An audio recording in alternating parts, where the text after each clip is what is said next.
We did have several crews along the procession route today. King 5's Elisa Hahn was one of them. She had a chance to talk with some of the people along the route and watch what they had to do as they came out there to pay their respects. They had some powerful things to say, and perhaps it's not a big surprise that we would run into a lot of people with personal connections to law enforcement. A mom of a police officer, an aunt of a police officer, and another gentleman who was training to be a police officer. But one of the most memorable people we met today was a retired police officer from the LAPD who just moved here to Pierce County. I was here once before when the Lakewood officers were murdered, and we came up here with a bunch of law enforcement officers from Southern California.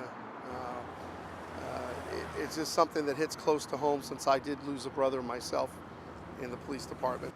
He was shot in the line of duty in Los Angeles, and he was ambushed, and it took a big hit from my family to know that. I'm just saddened that this had to happen again, you know. It happens too many times. They put their lives on the line every day, and it's a different type of a job, and people need to understand that. You know, and then every day the things that they see, you know, it's just, it affects you.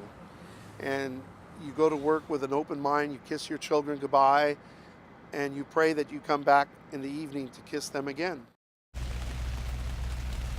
Scott Ortiz had a lot of interesting stories in his lifetime. All of his brothers and sisters had served in law enforcement. I believe his father had also served in law enforcement. And when we turned off the camera, he shared with us that he too had been shot in the line of duty. He said it was a robbery that had gone bad. Of course, all robberies are bad, but it went even worse. And, you know, it's still hard for him to talk about, but we certainly want to thank him for sharing all of that with us today.